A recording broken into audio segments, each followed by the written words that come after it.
Olúwatósìn Akínyẹlé tí gbogbo àwọn ènìyàn mọ̀ sí Ṣọ́pàpà Ògo láwọn.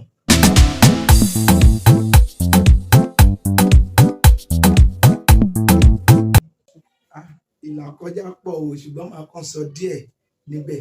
Ṣùgbọ́n ìlàkọjá pọ̀, ó pọ̀ púpọ̀. Ìlàkọjá ni mo fi gba ìpè. Ìlàkọjá ni mo fi bẹ̀rẹ̀ iṣẹ́ ìpè. Àwọn ìlàkọjá yẹn pọ̀ púpọ̀. Ṣùgbọ́n ìlàkọjá àkọ́kọ́ tí mi ò lè gbàgbé tó lágbára jù, òun ni ìlàkọjá mo gbé ìjọ Master Solution kalẹ̀ ní on the 29th September 2012. Lẹ́yìn ọdún kan, ìlàkọjá àti ìjì yẹn dé, ó ní agbára púpọ̀ débi pé doctor declare mi pé mo kú nínú ìlàkọjá yìí tó ní agbára. Wọ́n gbé mi kúrò ní church for over a month tí mi ò lè sọ̀rọ̀. Mo ní stroke, apá ò ṣe é gbé, ẹnu ò ṣe é dì pa, oríṣiríṣi. So táwọn ẹlòmíín sọ pé bóyá mo wá agbára káàkiri ni àbí nǹkan of which kì í ṣagbára. Àti orí òkè àti àwẹ̀, inú orí òkè ìrìnàjò ẹ̀mí ni mo wà tí ìṣẹ̀lẹ̀ fi ṣẹlẹ̀ lọ́dún ẹ̀ náà.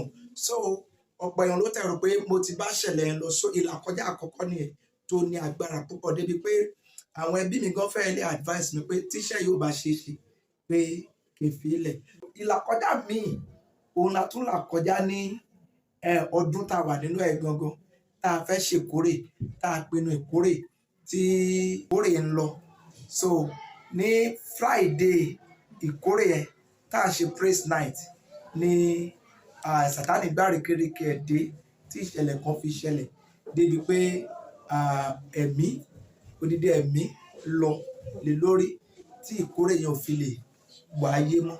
So ìlàkọjá pọ̀.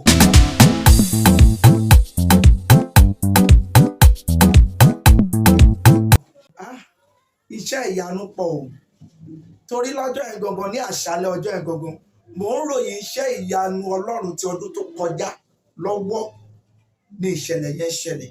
So ní àwọn ìgbà tí ìṣẹ̀lẹ̀ yẹn dẹ̀ tún wá ṣẹlẹ̀, Ọlọ́run ń ṣiṣẹ́ ìyanu tó pọ̀ débi pé ibi tó mú wa lọ gan, àwọn agbófinró tó wà ń bẹ̀ ṣáájú ohun gbogbo wọ́n rí ọwọ́ Ọlọ́run, wọ́n rí àmì ìpè. Àwọn gan pàápàá wọ́n volunteer pé gbogbo ìgbà tá a bá ń ṣe nǹkan àwọn ọmọ máa dúró tiwa. Àwọn tarẹ̀ tó ń bá náà nínú cell, àwọn èèyàn fàyè wọn fún Ọlọ́run. So fífàyè wọn fún Ọlọ́run yẹn lásán ó jẹ́ iṣẹ́ ìyanu tínú mi dùn sí púpọ̀.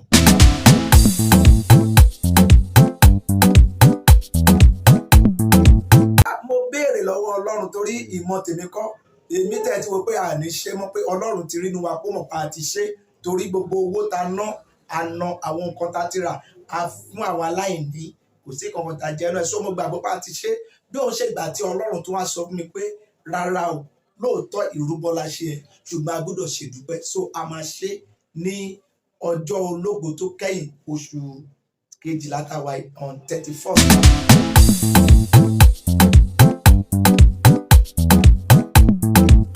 Ìmọ̀ràn mi ni pé jẹ́ kí Ọlọ́run mọ̀ sí gbogbo nǹkan tó bá ń ṣe, ní àjọṣepọ̀ tó dán mọ́rán pẹ̀lú Ọlọ́run, torí Ọlọ́run tó fàyè gba ìlàkọjá fún ènìyàn, òun náà ló máa fi àyè gba béèyàn ṣe máa bọ́ ń bẹ̀. Ṣùgbọ́n tó ṣe pàtàkì jù ni pé béèyàn ò bá ní àjọṣepọ̀ pẹ̀lú Ọlọ́run, ìlàkọjá máa mú èèyàn gan kọjá. Ṣùgbọ́n téèyàn bá ti ní àjọṣepọ̀ tó dán mọ́rán pẹ̀lú Ọlọ́run, that is a solid relationship with God, kéèyàn má dẹ̀ dalẹ̀ ìpè.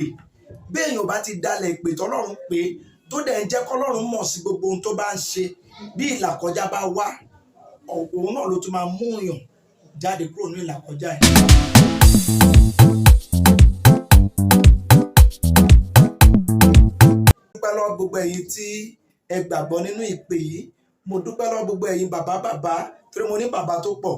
Mo dúpẹ́ lọ́wọ́ gbogbo àwọn olùbádámọ̀ràn. Mo dúpẹ́ lọ́wọ́ ọmọ ìjọ mi, àwọn Master Solution family. Mo dẹ̀ dúpẹ́ lọ́wọ́ Celestial Worldwide. Mo dúpẹ́ lọ́wọ́ Christian Body.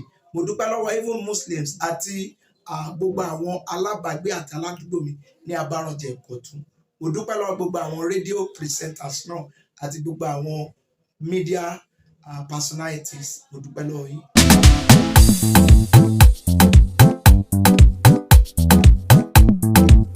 Orúkọ mi ni Prophet Olúwatósìn Akínyẹlé Ògo ńlá 1 ní ilé ìjọ Celestial Church of Christ Master Solution Model Parish International, èyí tí ó wà ní Abáranjẹ Ìkọ̀tún bí táwọn ẹ̀ka dẹ̀ tún wà káàkiri.